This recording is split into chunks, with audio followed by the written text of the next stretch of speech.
Good morning, students. Today we will take the second poem named An Elementary School Classroom in a Slum, written by the famous poet Stephen Spender. So before beginning the poem, let us know more about Stephen Spender. Stephen Spender was born in 1909 and died in 1995. And he was an English poet, novelist and essayist who concentrated on themes of social injustice and the class inequalities. Okay, so the basic themes of Stephen Spender's poem are social injustice and class inequality. He was professor of English at University College, London between 1970 and 1977 and then became Professor Emeritus. He was appointed Poet Laureate Consultant in Poetry to the United States Library of Congress in 1965. Okay, so here I want to make it more clear. Professor Emeritus means he got honorably retired from this position as a professor. He got honorably retired. Okay. So before starting the poem, I just want to give a background that why Stephen Spender got this theme of writing this poem. Stephen Spender students, he visited an elementary school in a slum. And what he noticed there? He noticed that the classroom was very dim and the paint of the walls was faded. And he also noticed the children of slums, that they were very weak, sickly and unnourished. Okay. So this motivated him to write on social injustice and class inequalities. Okay, so let us begin the poem. First of all, let us see the first paragraph. Far, far from the gusty waves. Gusty waves means the children are very far shows the way means how far these children are from the changes or from the life of normal children. They are very far. Gusty waves means sudden blast, sudden changes which are going on in the cities. Okay, so sudden blast is the main meaning of gusty wave. These children's faces are very far away from the normal life of the city. Like rootless weeds, the hair torn round their pallor. Like rootless weeds means that plants, the weeds which do not have roots or which have got uprooted. Okay, weeds means unwanted or wild grass or plants. The hair torn round. Hair torn means their hair are unkempt and they look like rootless weeds. Okay, and they are on their pale face. Pallor means pale face. Okay, means just like rootless weeds lie on the ground, just like that the hair are unkempt and they are lying on the pale faces of these slum children. The tall girl with her weighed down head. There is a tall girl in the school, in that classroom, who is looking very depressed, ill and exhausted. This tall girl was looking, therefore she has weighed her head down, therefore she has bowed her head down. The paper seeming boy with rat's eyes.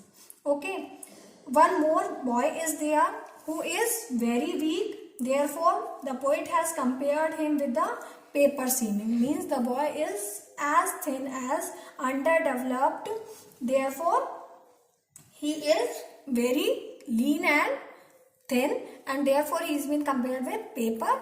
And with rat size, rat size means here only his eyes can be seen in the whole face, means he is very weak. The stunted, unlucky, higher.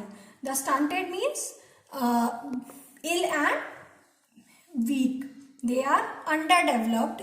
Those underdeveloped, unlucky hires. Unlucky means unfortunate. Higher means those who have got these things, means the successors. Successors means the next generation of twisted bones. Twisted bones means the bent bones. This diseases these children have got from their parents. Okay. Reciting a father's nard disease. They are, means this paper seeming boy is having this twisted bones disease, which he has got from his father. This he is repeating again and again, therefore reciting word is used here. His lesson from his desk at, and he is means what he is reciting. He is reciting this thing that he has got, this twisted bones, means from his desk he is repeating this thing. He is not interested, not at all interested in taking the lessons, whatever is taught in the class. Okay. His at the back of dim class.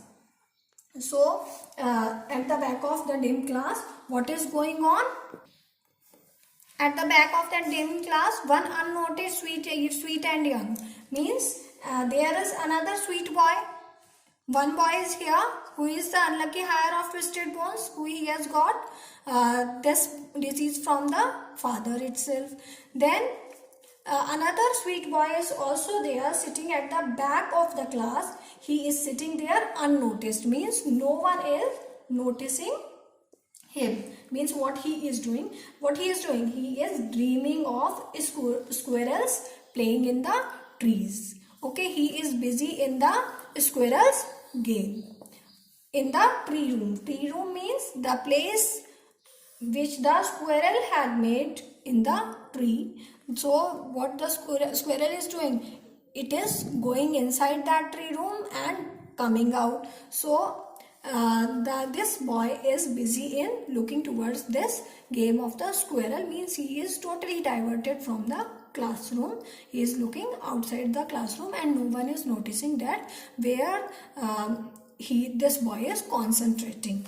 Other than this, means he is sitting there unnoticed and dreaming of squirrels playing. We all know the dull and monotonous atmosphere in the classroom is perhaps unable to arrest his attention. Means we know that there is nothing interested going in the class, therefore this boy is looking outside.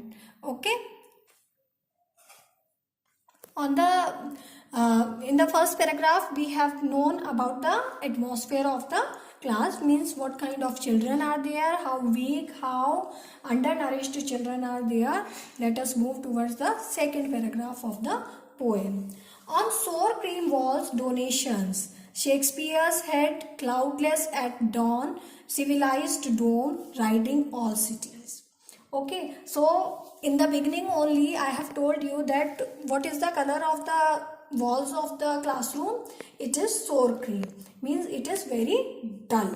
Okay, so the poet here describes the dirty classrooms. Okay, the walls of the classrooms are pale and dirty, therefore sour cream color means the dullness. Cream color shows the dullness of the walls, and sour means that bad smell is also coming out, that unpleasant smell is also coming out. Okay, so the atmosphere or the situation of the class is very poor. So then on the walls are displayed.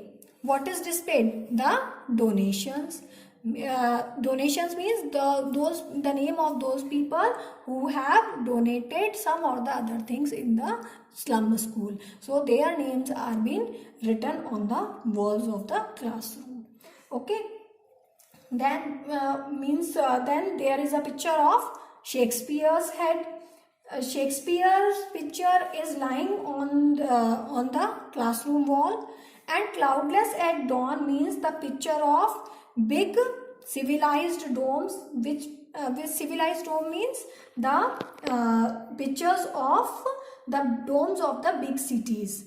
They represent the quality life of the city. Okay, means big buildings are there in the cities, but these children have never visited such a type of civilized domes, means those big buildings they have never visited. Okay, riding all cities, bed, flowery, trolleys, very open-handed map. See here, what else is there in the classroom? Shakespeare's head is there. Cloudless at dawn means clear sky is there in the clear sky picture is given in the classroom. Then civilized dome means big buildings are being built. Big buildings picture is there on the walls. Riding all cities. Then bed means having bells. Flowery means very beautiful. Trolleys Valley student. What do we mean by Trolleys Valley? It is Austrian Alpine Province Valley, and it is a region basically. It is a valley which is present in Austrian Alpine, and it is very beautiful. It is adorned with, or it is decorated with the flowers. Means very beautiful flowers grow there. Therefore, here it is written flowery trolleys valley. Open-handed map. Then one more picture of map is there. World map is there. And what is going on? The world map divides the world into countries. Means in the world map it is denoted that this country is there. Means all the countries are being shown on their position through the map, in the map which is there in the class. But what is going on? But these children are not familiar at all with this world. They only know their own world. Okay, awarding the world its world means this map is telling that this is the actual world. But and yet for these children, what is their world? For these children, students, these windows not this map, their world. Okay, for them this world, the picture of Shakespeare, all these, the Trolleys Valley, they don't make any sense for them. Okay, so because they have only their slums are there, those dirty walls are their world. They have never stepped out of that. Therefore they are not aware that such world also exists outside the slum. Okay, where all their futures painted with fog. So what is there? Means their world does not contain huge domes or prosperity or the nature's beauty present in the picture.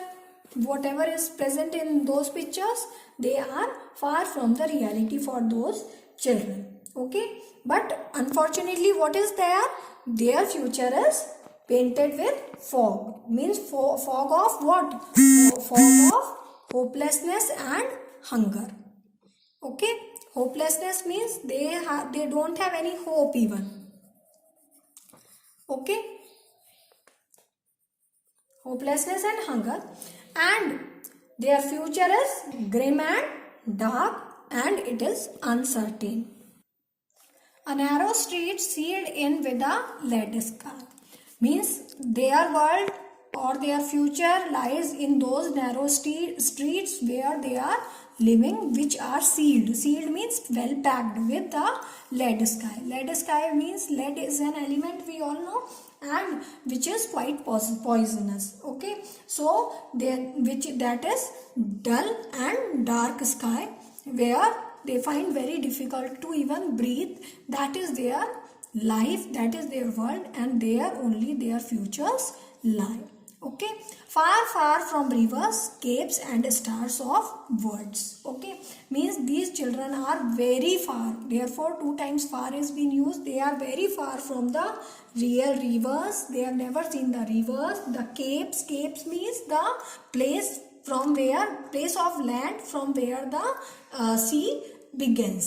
Okay, so that land they have never seen. They have never seen the clear sea, and the open, in the open sky they have never seen the star of worlds, means they have never seen those stars, means in the clear sky, because their sky is full of lead, that is sealed with the lead, covered with the lead, and therefore they are unable to see the clear sky or the stars in the clear sky. So they are living a very pathetic situation, in a very pathetic situation.